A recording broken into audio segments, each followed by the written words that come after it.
I'm Stacey Holmes, and this is Glordinary, a few moments where we celebrate God's glory and champion the ordinary. I'm glad you're here.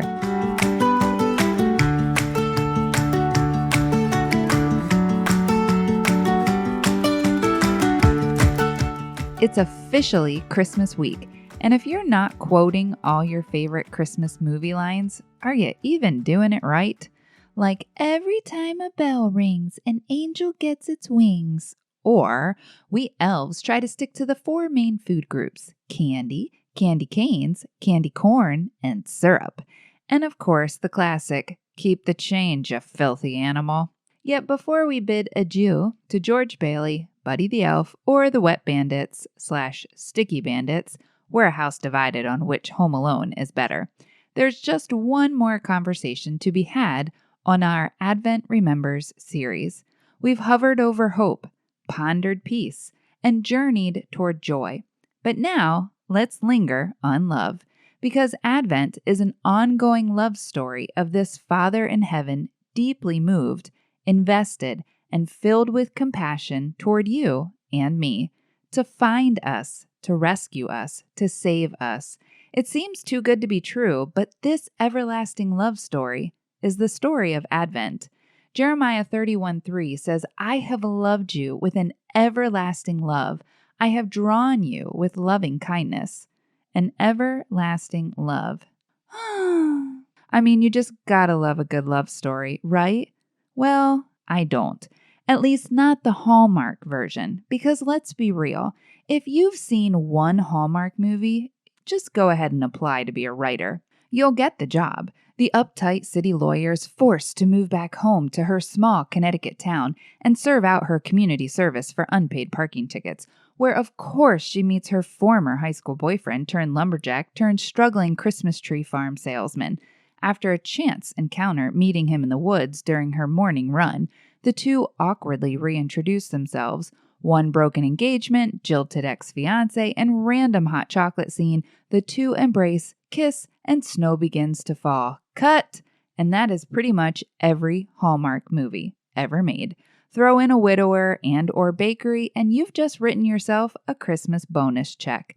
Yep, I can handle about one Hallmark movie a season, 2 tops. But the main reason I'm not a fan is because it's not real life. And yet, I have loved you with an everlasting love. I have drawn you with loving kindness. An everlasting love. In the Hebrew, it's the word olam. And everlasting, well, it means probably what you'd expect. Always, continual, lasting, perpetual. Which I appreciate because there are days, hello menopause looking at you.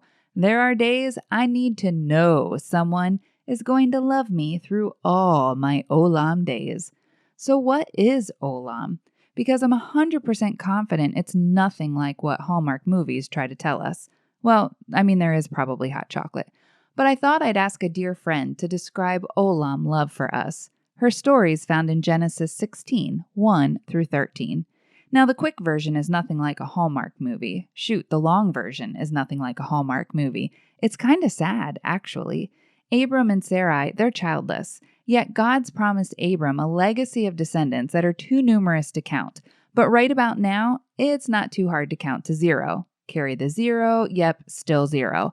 Delayed answers, decades of waiting, seems like just another empty promise. Ever been there? Cue Sarai's maidservant. She's nameless for most of the story. Sarai offers her to Abram to build a family through her. I guess that's what we're calling it back then. Abram consents, and the maidservant's with child, when suddenly this ironclad plan begins to unravel. Shocker. Sarai loses her mind, beats and rages against her pregnant maidservant, who flees into the desert. Except there's no rescue attempt. Abram doesn't go looking for her to pledge his undying love to... Wait, what was her name again? No one knows. No one cares. She's alone, wandering, pregnant. No provision, no protection, no possible happy ending. Until olam. Yes, the everlasting Advent love, olam love of God. And what does it look like? It looks like this. Verse 7, Then the angel of the Lord found Hagar. Wait, who? Hagar. He found Hagar. He saw her. He noticed her. He found her. And for the first time in her life, she's seen and known. We finally know her name, Hagar. Because number one, olam love is to be seen, to be found, seen, noticed. Oh, Hagar, girl, how easily I relate. You too? All those moments and aspects of life that feel so unseen, so hidden. Maybe you and I aren't running away into the desert, but maybe there's those hopes and those dreams that we've tucked away, hidden. Or maybe it's just all the little things that I do, that you do, that seemingly go unnoticed. Hello, Christmas. Oh, but not unnoticed. Not by everlasting love, at least. Number two, not only is olam love to be seen, olam love is to be heard. It's true, Hagar is finally seen, finally noticed for who she is, not just what she does, and she's pregnant with a child whom the angel of the Lord calls Ishmael. Do you know what Ishmael means? It means the God who hears, because olam love is to be heard. Every giggle, every cry, every lament, every rage. Psalm 5:1 tells us God hears and knows what is behind every single sigh that we utter, because olam love is to be heard. And as much as I love Hagar's story, and man, do I wish we had about another 2 hours to dive into this, but there's one more way that I want to show you olam love today. You see, if you begin reading the Bible at the very beginning, it doesn't take you long to get to one phrase that is repeated throughout. But God remembered. You'll see, but God remembered Noah, but God remembered Hannah, but God remembered Abraham, but God remembered the covenant, and on and on and on. But God remembered. It's a word used 236 times in Scripture. God remembered. We talked about it on our first week of the Advent season with the prophet who lost the axe head. But God remembered. Because number three, not only is olam love to be seen and to be heard, olam love is to be remembered. And it's a powerful thing to be remembered, to be thought of, to be mentioned, to be recognized. It's why I love gifts so much, knowing that someone has thought of me, to be remembered. And it really doesn't matter if it's romantic, platonic, professional, because to be remembered means we are in some level of relationship with another. And we were made for relationship by a with us God, Emmanuel, God with us. I have loved you with an everlasting love. I have drawn you with loving kindness. I've loved you with a love that sees you, hears you, remembers you. Oh, it's a beautiful verse, a reassuring promise, but if I may, if you don't know the backstory, it's gonna feel a little bit like a Hallmark movie, right? Because if we only read that verse, wow, are we ever missing the real storyline? Because you see, for all the beauty of olam, this everlasting love, do you know why those words were penned in Jeremiah 31:3? Because the relationship was basically dead, over. And there aren't a lot of Hallmark movies ending that way. Oh, but the everlasting Advent love.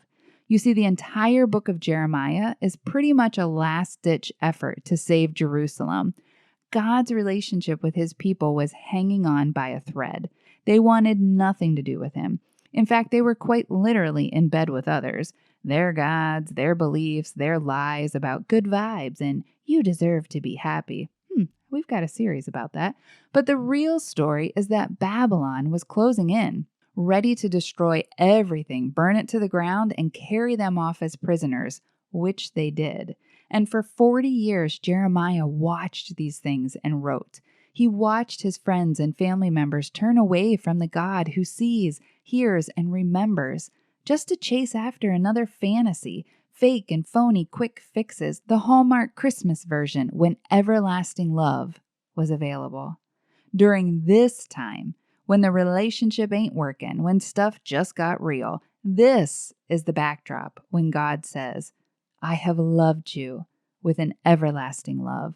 I have drawn you with loving kindness. Who does that? God does, because that's the hope of Advent, the peace, the joy, and the love. It's an everlasting love, olam love. Christ came for you, came for me, in a manger. Emmanuel, God with us. And because he came in the manger, we can have faith in the cross and hope for his return. So how about you, friend? Are there places you're feeling unseen today, unheard, not remembered? Christ is here. And while we can't rewind our life story, Christ is ready to write a whole new ending, better than hot cocoa and happily ever after. He's ready to write eternally ever after, for you and for me. I have loved you with an everlasting love. Jeremiah 31:3. So join me tomorrow as we read the everlasting story, his story, Emmanuel, God with you, God with me, God with us. Remember, you're not alone in this. I'm praying for you, friend. Have a glordinary day.